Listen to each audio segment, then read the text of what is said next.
Hello, hello. Welcome out to the SPX update. My name is Tony Benson, also known as the Pattern Whisperer. Rob asked me to fill in. He's busy doing something else. I think he's traveling. Whatever it is, I love filling in for him whenever I get a chance. So I'm using the disclaimer from my weekly whispers because I don't know if I have his SPX template. So anyway, the disclaimer's there. I'm not a registered broker dealer investment advisor. I'm not going to give you any recommendations or advice. Everything we do here is purely for educational purposes. If we do happen to mention a trade, just assume it is a paper trade or practice trade. For regulatory reasons, we do not discuss funded trading here. So let's hop right to it. We'll get right to the SPX update. This does not, for whatever reason, Omega Charts does not give us an end-of-day update on the SPX. I'm not 100% sure why. But we do have one in place of that, which we can use, which is the spiders, which is effectively the same thing. Right, it's the SPX ETF.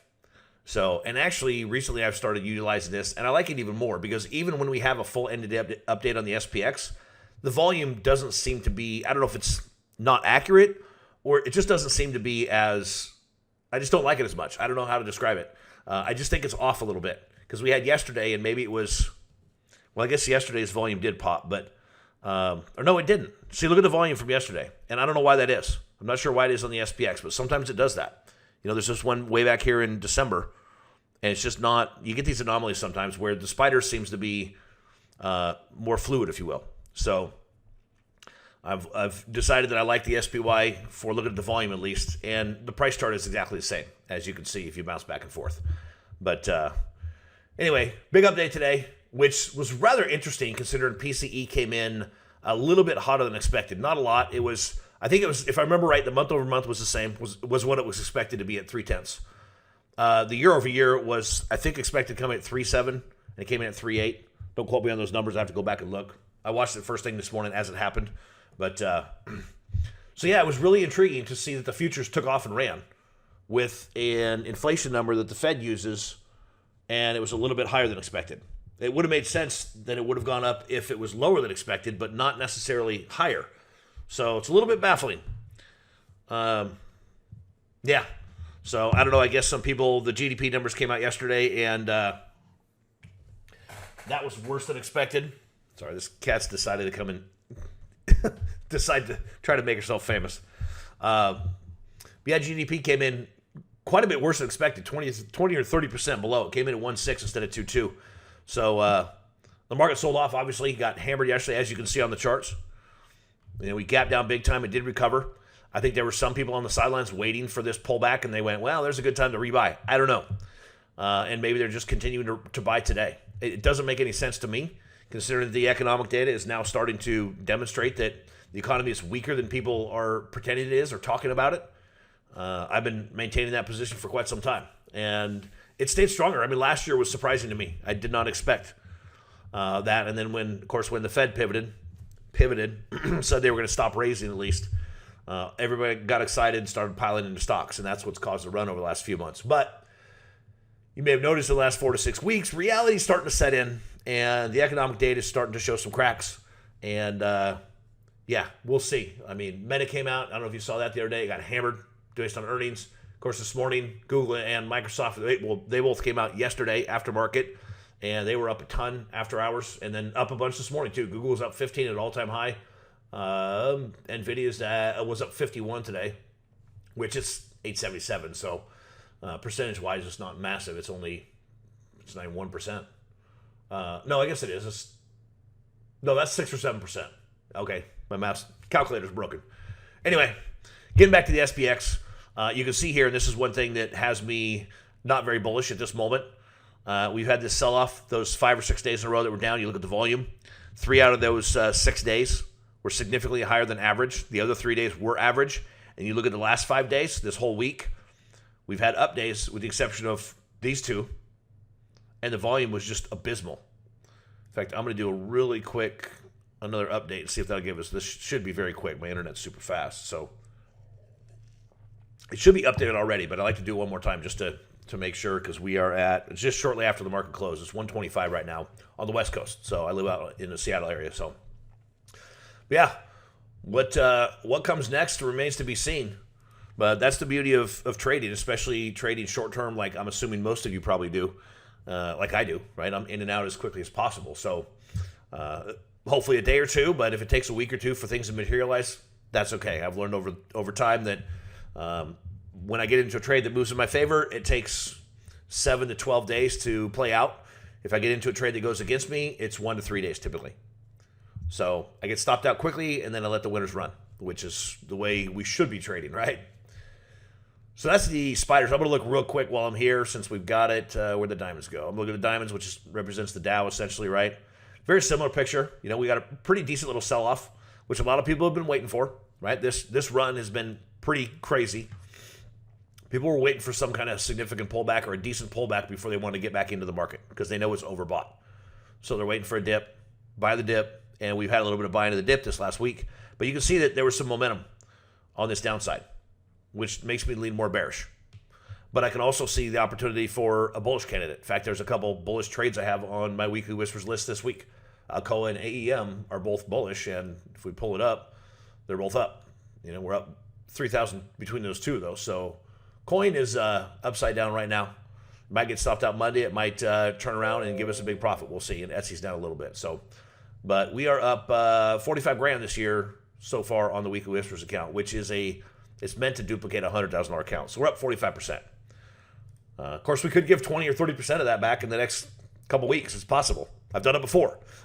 But yeah, we're up basically 45% so far this year. And actually more than those gains because we were down 15 grand 6 weeks ago on that account. $100,000 account, we were down at 85,000. And in 6 weeks, we're now at 145. So we've basically made 60% in the last 6 weeks. And that's just being patient and waiting for my candidates, my type of trade to show up. Sitting on the sidelines until there's something that is my style of trade. But there's the Qs, the NASDAQ represents the NASDAQ. Similar picture, lots of volume on the sell-off, very little volume on the retracement back to the upside. So if we come back and hit this previous support level right about there, I would expect that. That's the first level of resistance. If we can't break through that, then I'd expect the leg down to here. So most of the markets look a lot like this. And then last one we'll look at real quick, and then we'll wrap it up, is the iShares, which is the Russell 2000 ETF. If you're not familiar with the Russell, it is the small caps. It's 2,000 small caps. And the small companies, as you probably heard, small business employs 60 or 70% of the workforce. And when the economy is doing well, small companies are doing well. When the economy is not doing well, small companies are not doing well. I started trading in 2000 and right at the peak of the market. So I got baptism by fire. The crash came right as I started. I had no idea we were in the middle of a crash. And most of my coaches didn't either. A lot of them got wiped out, unfortunately, because they didn't realize they had never experienced a crash and they didn't know how to handle it, and it was not good. But I had the hard lesson of learning and wiping out my first account because I didn't know we were in a crash. So I was trying to buy the dip, and it kept dipping. But one thing I remember hearing all the time when things bottomed out is that people talked about, small business brings us out of recession. Well, the inverse of that's also true. So if small business is struggling, then they can lead us into a recession. And right now, you can see by the Russell, in fact, we'll look at the big picture and I'll wrap up with this. We'll go to the actual index. I don't care about today's data or not, but this is one of the things that I used in 22 because I was expecting this in 22, and a lot of this was a big red flag because pretty much all of 21, the Russell was going sideways. While the rest of the markets were still rallying, the Russell was just going sideways. It was not making new highs. Then we had this false breakout, and it broke down, and when it broke that 2100 level, I expected a bear market, and I took full advantage of this. More than doubled the account that year. That's a fun time when you more than double your account. That's the ultimate goal, right? If you can double your account every single year, then you're golden, right? This is what I didn't expect. This is a sideways move in 23. And here we had this, it looks very similar. If you take this picture right here and this picture, this one's bigger, more volatile, but a breakout and then a break back below and then a bear market. Are we doing the same thing here? Because it looks very similar. It's not identical. That never happens, but it's very, very similar. So I am a bear long-term. The economy, in my opinion, is on edge. A lot of banks, there was a news report the other day that came out that 20 or 25% of banks use the Fed's emergency window that they have open that they started when SVB happened last year. Even though that program was supposed to end in March, apparently it has not. So they're still giving out emergency funds to banks, and a lot of them were taking it because they needed it. So there's a lot of issues in a lot of the paper they're holding. So there could be a bank collapse any day, which could create a domino effect. So we never know, right? It's always hard to tell. And even though some people call me doom and gloom, all I am do is I'm preparing for the worst and hoping for the best, which is where my mindset is. People say, you're not be an optimist. Well, I'm an optimist, but I don't stick my head in the sand and pretend like everything's fine when it's not. So I try to have a balanced perspective and look at both sides and go, okay, what's the bearish argument? What's the bullish argument? Well, there's lots of arguments have been made for the bearish, and there's not a whole lot for the bullish side. So I'm not leaning one side or the other. I sit on the fence and go, okay, which one makes the most sense right now?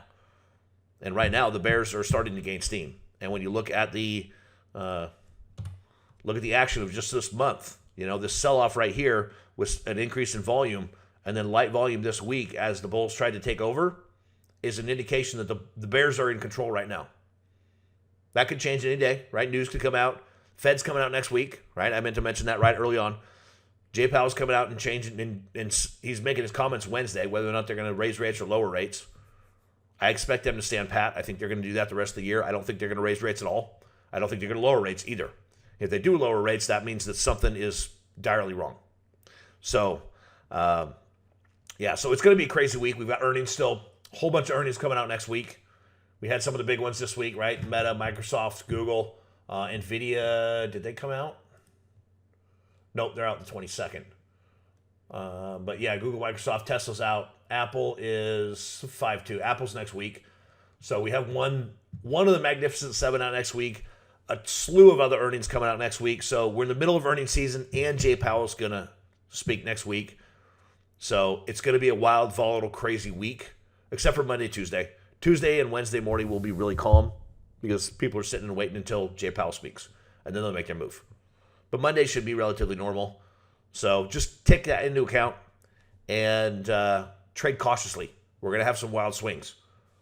So if you're not prepared for the wild swings, just stay on the sidelines and wait for the dust to settle. That's what I would do. So anyway, I'm going to go and pay some attention to this cat because it's clear she wants my attention. She's knocking things off my desk onto the floor, which she likes to do. She's literally sitting there. We've got this little box of tablets.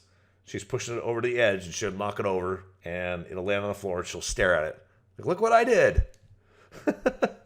It's crazy. I never thought I'd have a cat. But this lady offered it to me, and I'm like, all right. Cats are low maintenance. I can handle that. But she's been a lot of fun. So you'll see her once in a while. If you come into my courses, my classes, into any of my things, you'll see her pop in once in a while and try to say hi. So she's usually sitting up on the router up behind me because it's warm. But anyway, hope you all have a great weekend. We will see you all in the next one, and God bless.